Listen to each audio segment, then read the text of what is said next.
Saved by Garcia. The rebound knocked home. Christelle Chatelain cleans up the save. L'année 2026 marque un tournant historique pour le football féminin haïtien et plus précisément pour une génération qui n'a plus peur de personne, une génération qui ne demande plus la permission, qui n'attend plus qu'on lui fasse de la place, mais qui la prend.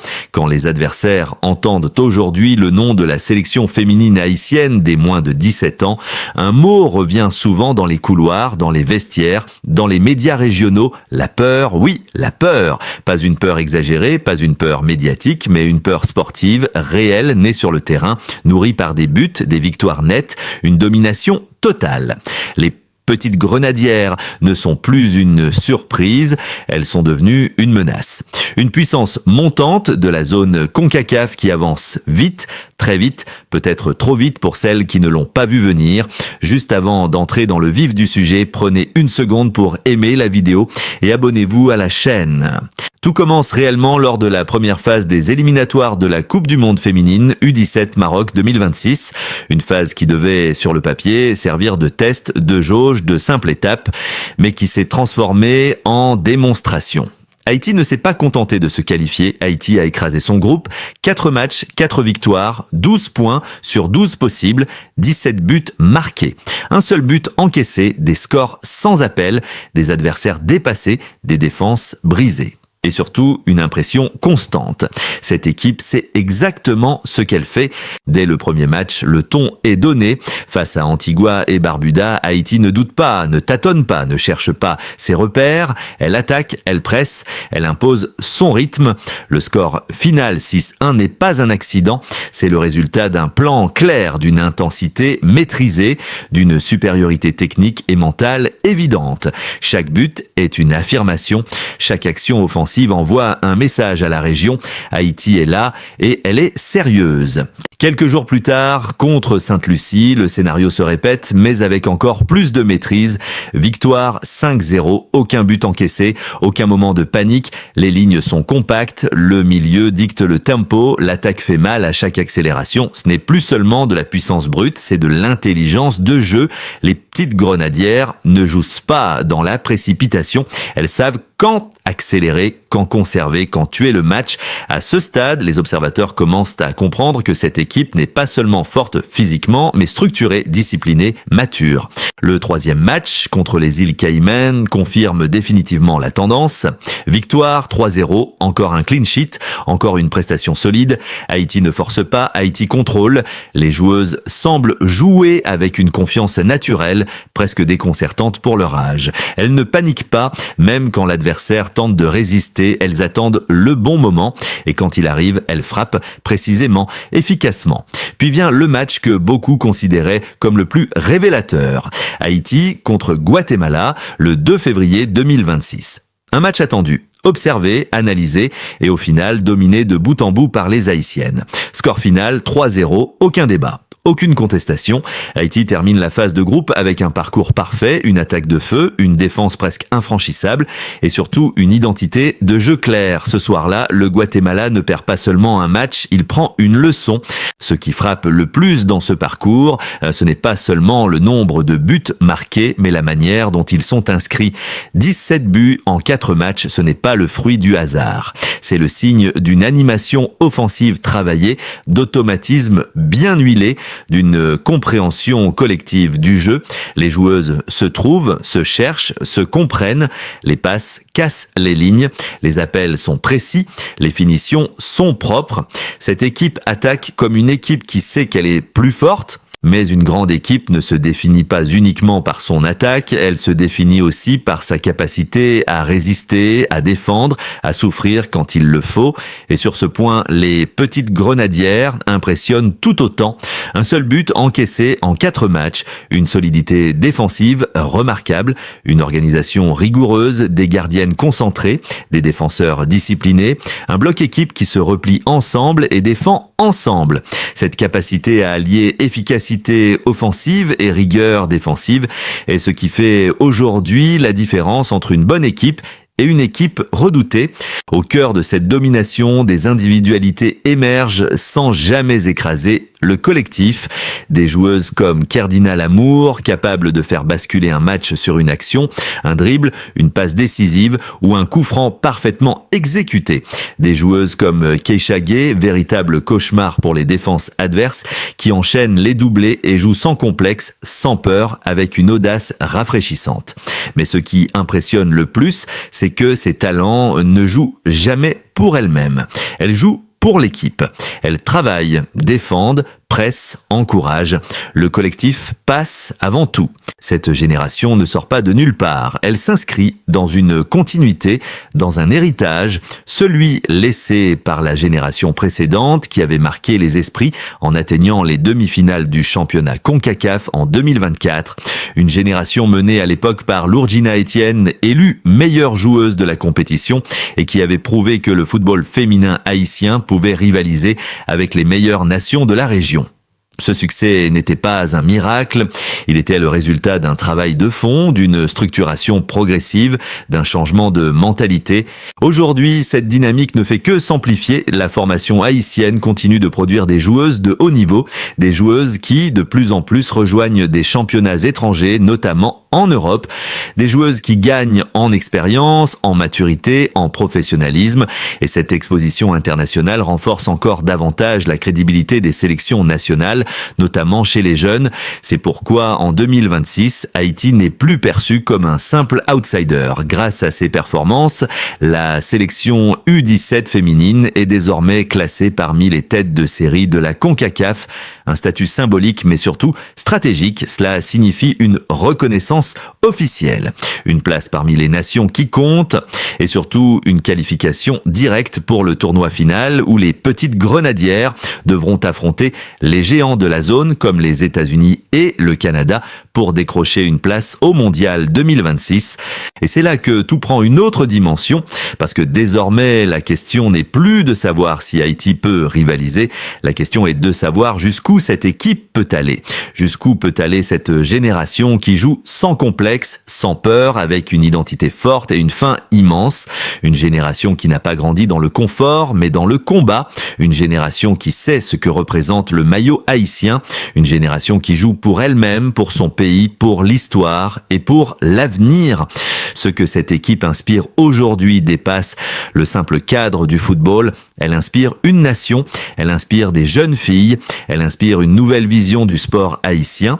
Elle montre que malgré les difficultés, malgré les obstacles, malgré le manque de moyens, l'excellence est possible.